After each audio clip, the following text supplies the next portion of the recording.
사랑하사 언제나 새 생명 주시나니 영광의 기약 이루도록 언제나 주만 바라봅니다. 아멘. 다 같이 묵도하심으로 오후 예배를 하나님께 드리겠습니다.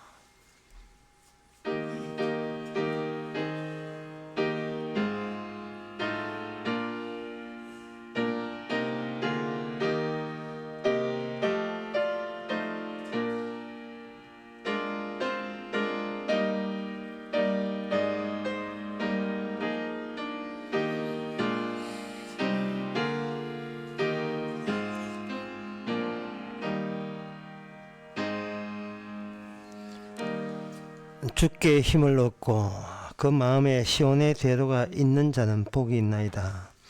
주의 눈물 골짜기로 통행할 때에 그곳으로 많은 샘의 꽃이 되게 하며 이른비로 은택을 입혔나이다.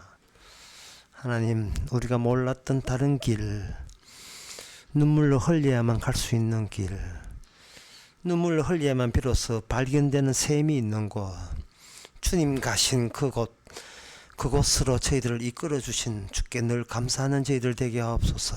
예수님 이름으로 기옵나이다. 아멘. 찬송가 340장 합시다.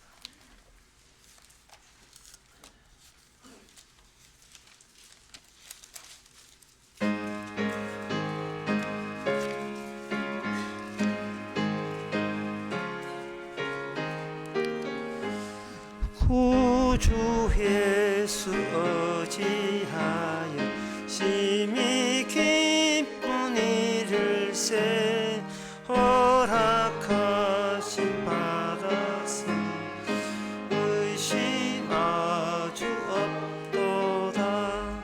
예수 믿는 정거 많도다. 예수 귀한 예수 믿음도 주소서. 구주 예수 의지하며 심히 기쁜 이를세 주를 믿는 나의 마음을 그의 피에 적시네. 예수 믿는 것은 받은 정그 많도다. 예수 귀한 예수 믿음도 주소서. 구주 예수 의지하여 죄악 벗어버리니 많이 받고 영생하 주께 모두 얻었네. 예수 믿는 것은 받은 정거 많도다. 예수 귀한 예수 믿음도 주소서. 구주 예수 의지하여 구원함을 얻었네. 영웅 무궁지나도 함께 계시리로다. 예수 믿는 것은 받은 정거 많도다.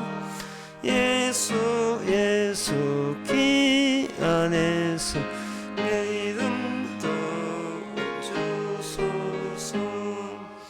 아멘. 이 시간 우리 한 마음으로 기도합시다. 우리가 이 땅에 살 때 하나님의 뜻은 억지로 살려고 하지 말라는 겁니다. 왜냐하면 죽음이라 하는 것은 길 가다가 맨홀 뚜껑에 빠지는, 네몰에 빠지는 것처럼 갑작스럽게 이곳이 죽음인지 모르고 그냥 빠지듯이 죽음이 찾아오게 됩니다.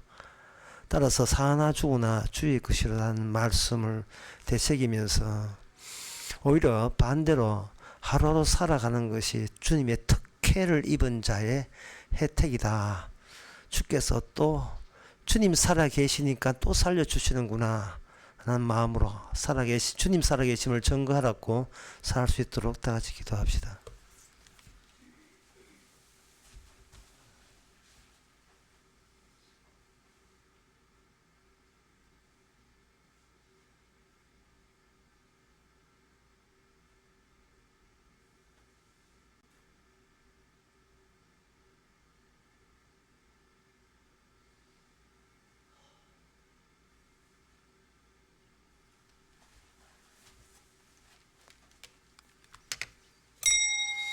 하나님 아버지, 우리 자신이 살아있는 식으로 살아있는 모습을 보이지 않게 해주옵소서.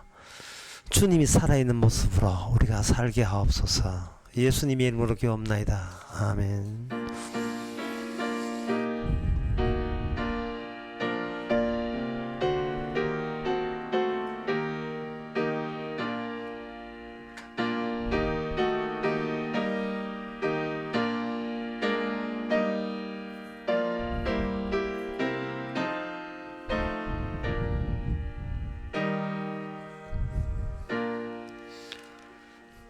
하나님의 말씀은 에레미야 16장 14절에서 15절까지입니다.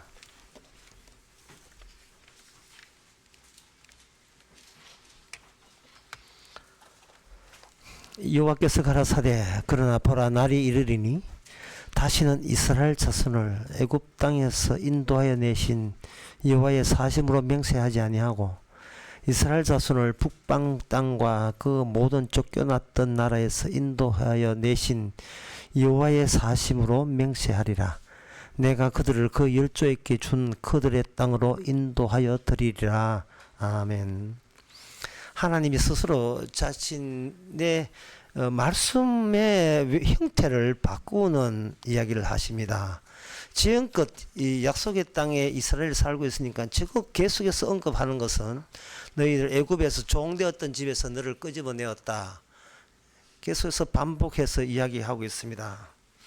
그런데 여기 와서는 다시는 그러지 말라는 거예요. 애굽 땅에서 인도내신 하나님으로 맹세하지 마라. 그럼 어떻게 되느냐? 반대로 너 자신을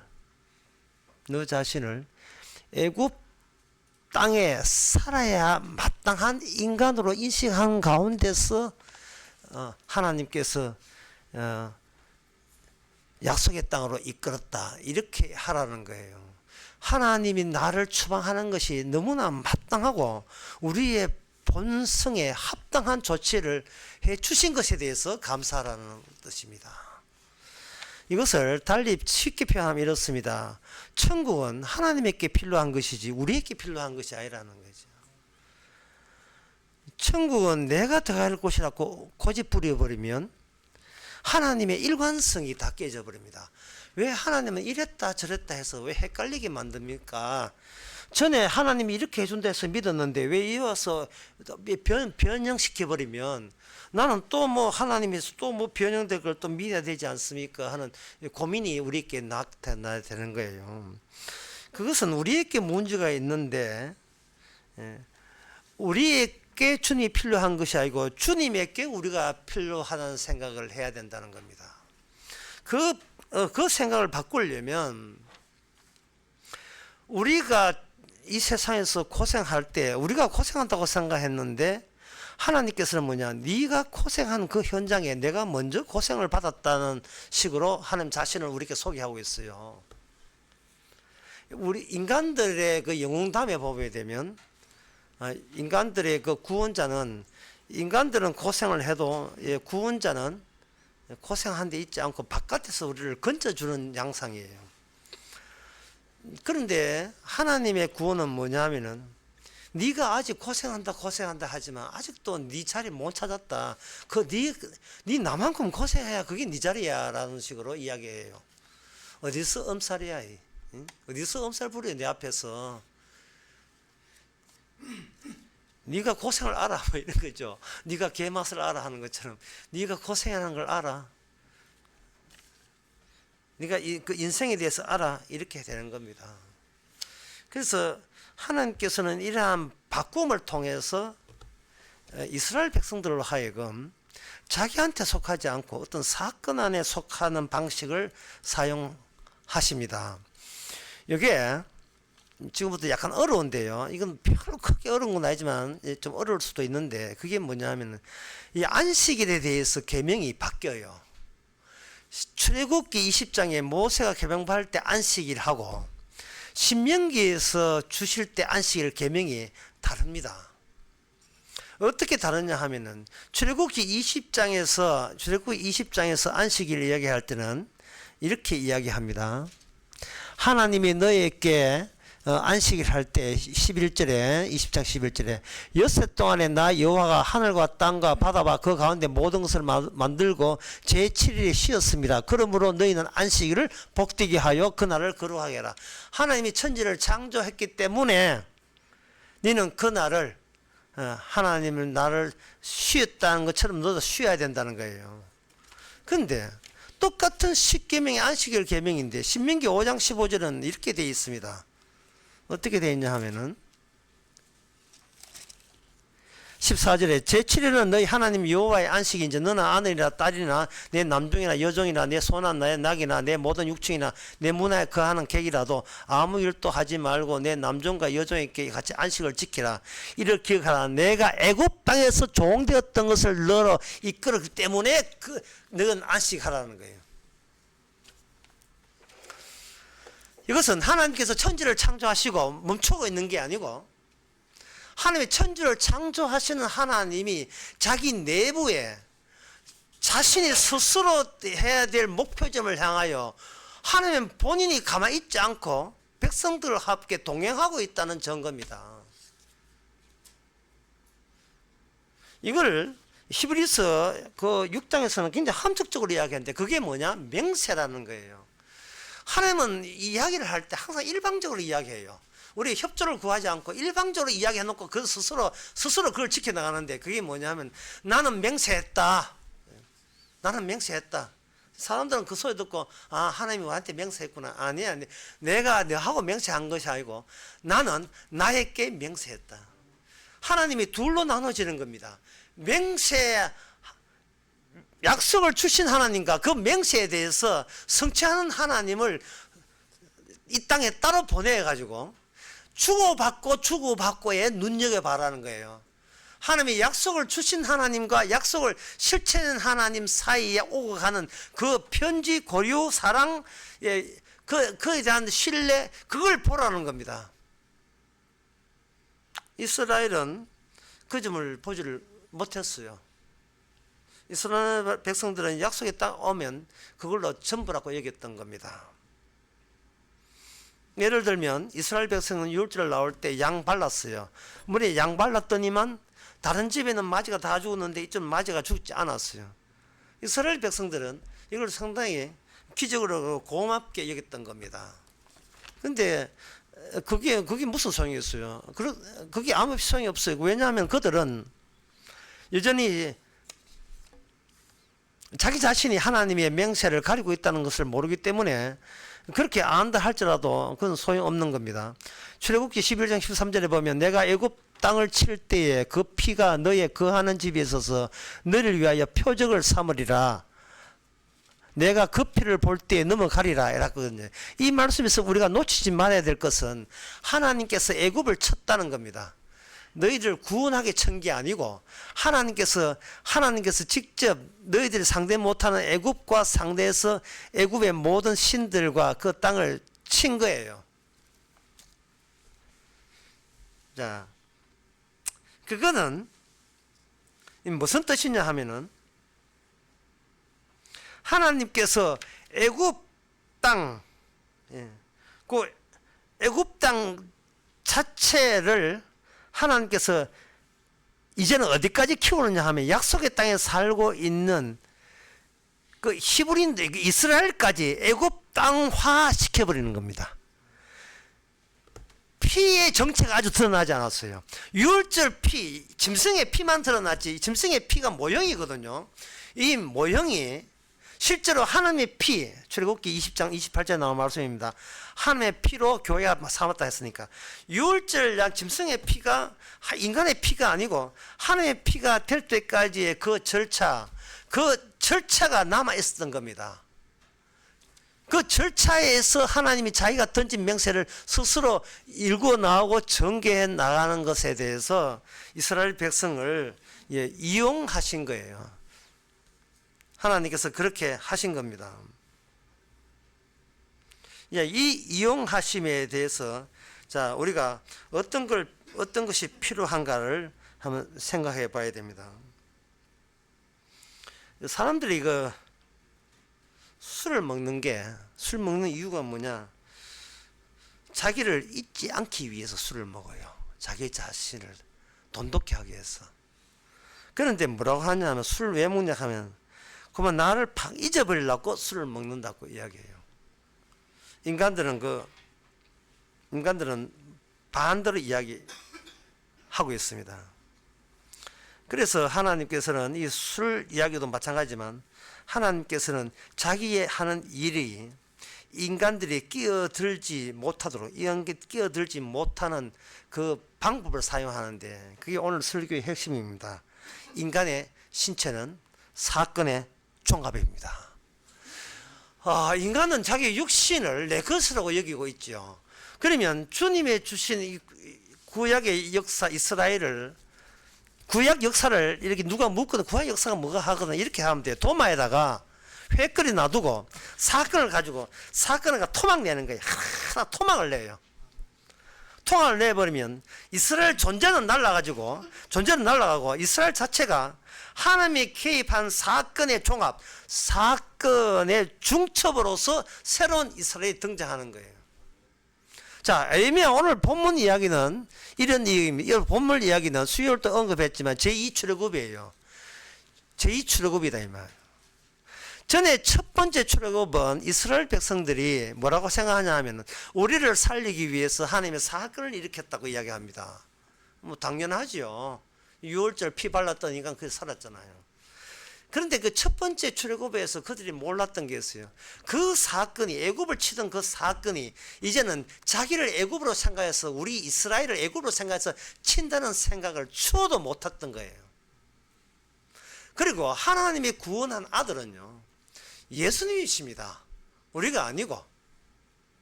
하나님이 피로 살려낸 그 아들은, 피로 죽은 그 피가 묻힐 때 그의 아들이 되는 거예요. 주님의 사건이 우리를 일단은 토막을 내는 겁니다. 그 토막 내는 그 사건이 이스라엘 역사라고 보시면 되는 겁니다. 그렇게 보게 되면 이스라엘 역사 가운데 풀리지 않는 일들이 하나의 서서히 이제 풀리기 시작하는 거예요. 이 성경을 보게 되면 안다가 아니라 음연점이 자꾸 새롭게 등장하는 그 맛을 이 성경이 주는 겁니다. 이건 어떻게 되지? 하면서 점점 빠져들어가죠. 그 중에 하나가 바로 열왕기상 11장 36절에 보면 나옵니다. 여기 보게 되면 제가 질문을 던지니까 여러분 속으로 한번 답변해 보세요. 솔로몬 생전에 34절에 열왕기상 11장 34절에 그러나 내가 뺀 내 종 다윗이 내 명령과 내 법도를 지켰으므로 내가 저를 위하여 솔로몬의 생전에는 온 나라를 그 손에 빼앗지 아니하고 주관하려니와 내가 그 아들의 손에서 나라를 빼앗아 그 10지파에게 줄 것이고 그 아들에게는 내가 한 지파를 주어서 내 이름을 두고자 하여 택한 성 예루살렘에서 내 종 다윗에게 한 등불을 항상 내 앞에 있게 하였느니라. 자, 여기서 질문은 왜 하나님께서 전체적인 이스라엘을 위해서 등불을 안 주었느냐 하는 겁니다. 왜 이스라엘 12지파 있을 때 하나님께서는 다윗을 등불로 삼지 않고, 이게 12지파하고 2지파, 사실은 2지파가 한 지파지만 베냐민 지파, 유다 지파가 합해서 유다 지파가 돼요. 그 한 지파 되는 이게 쪼개지고 난 뒤에 왜 하나님께서 다윗의 등불을 내 앞에 있게 하겠다 라는 말을 왜 하셨느냐예요. 이것은 뭐냐면 뭔가 하나님께서 전체를 두고 솎아낸다는 하나님의 뜻이 굉장히 강렬해요.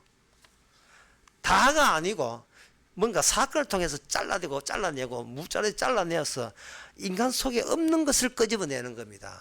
진주 조개잡이,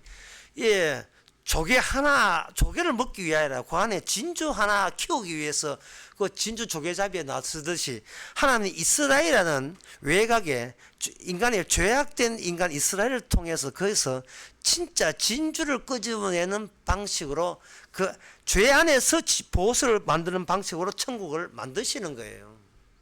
그러면 우리는 뭐냐면은 그 잘려야 될 외곽의 바깥의 껍질에 우리가 동원된 겁니다.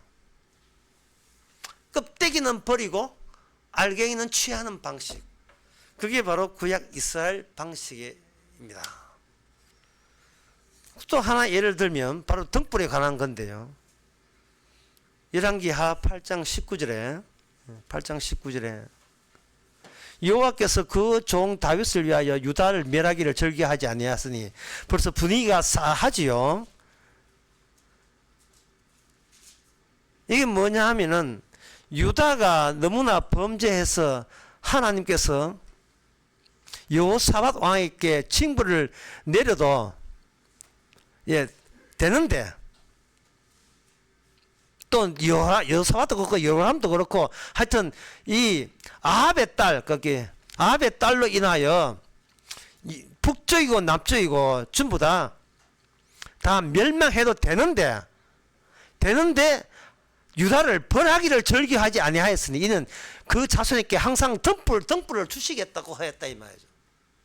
이 이야기를 우리가 딱 듣는 순간 뭘 하느냐? 하나님께서 우리를 껍데기로 사용하시는구나. 벗겨내는 거예요. 우리를 껍데기에 불과하다면 여러분 땅콩 먹을 때 땅콩 껍질을 벗기고 먹잖아요.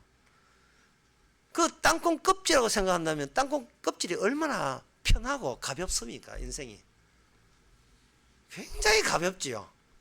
수고하고 무거운 짐자들아 다 내게로 오라. 내가 너를 편히 쉬게 할 때 기은 뭐냐 하면 우리를 하나님의 것을 집어넣고 하나님의 보석처럼 거기 진주처럼 자랄 때 우리 것을 이제 시효가 만료됐으니까 이제 쓸 때 다 썼으니까 너를 가볍게 버릴 때 그게 하나님께 좀 맹세거든요.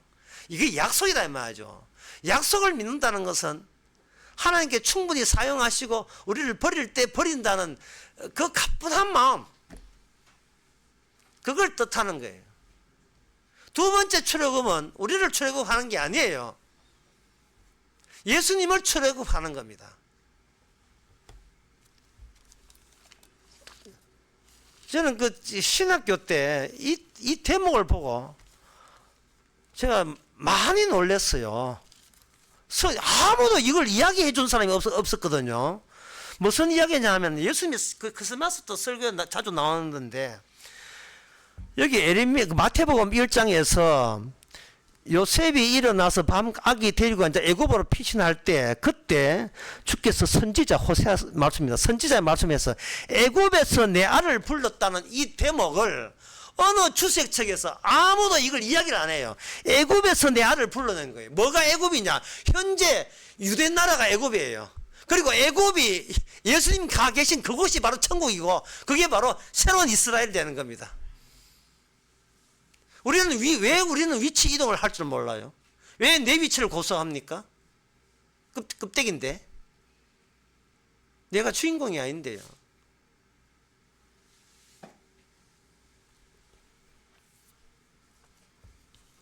그러면 여기서 그럼 우리 자신은 어떻게 살아야 되는가?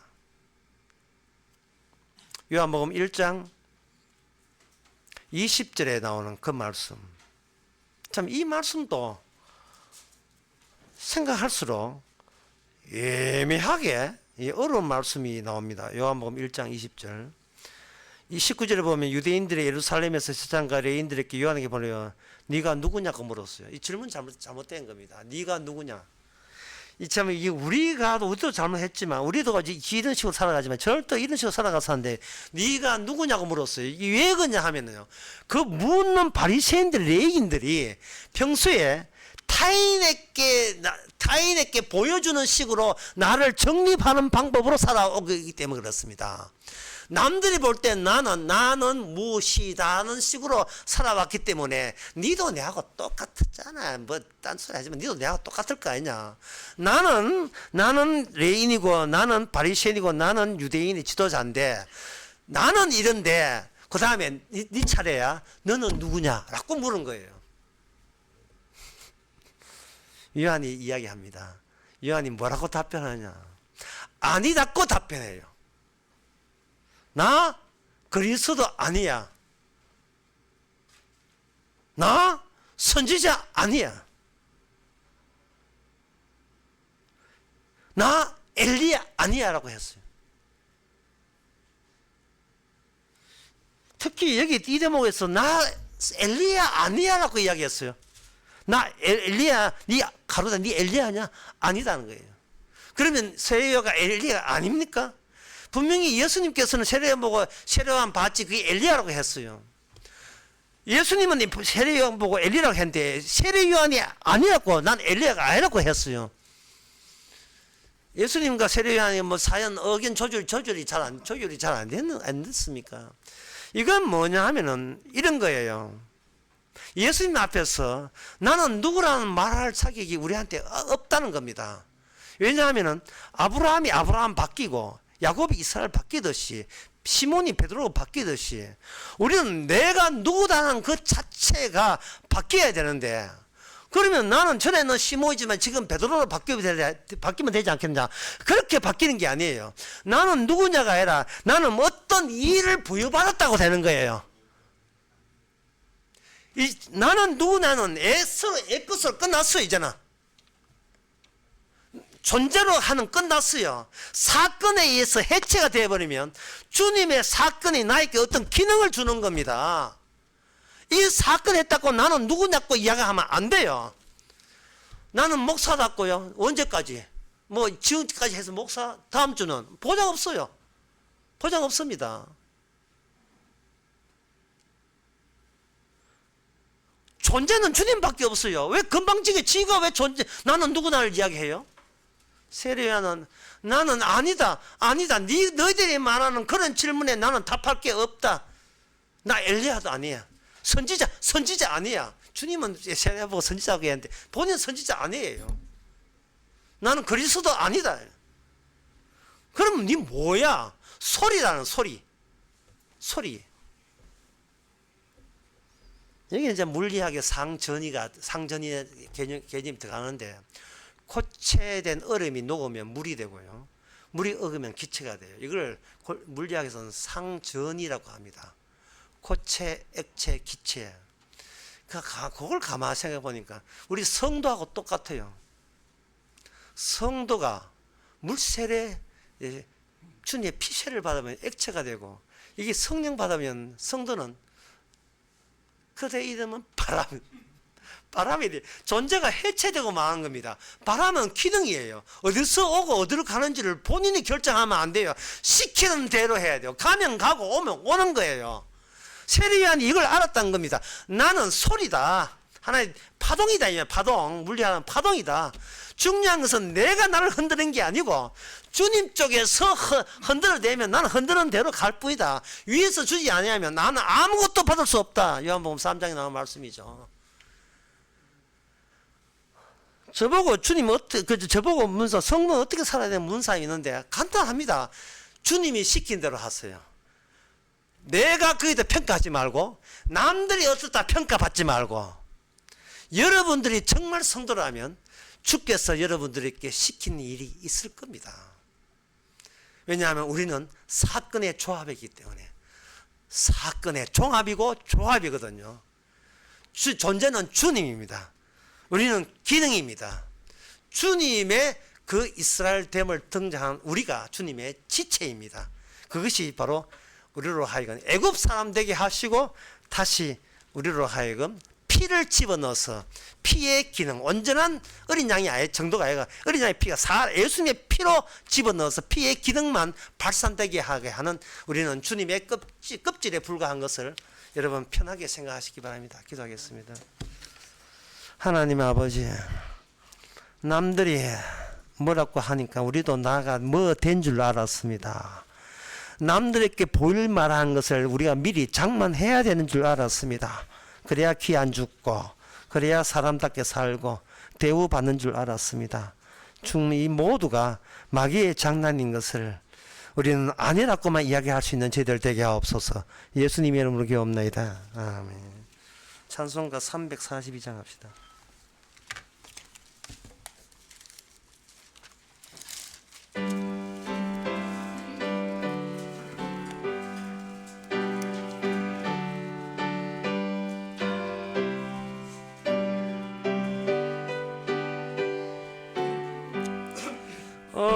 어려운 일 당할 때 나의 믿음 적으나 의지하는 내 주 더욱 지합니다.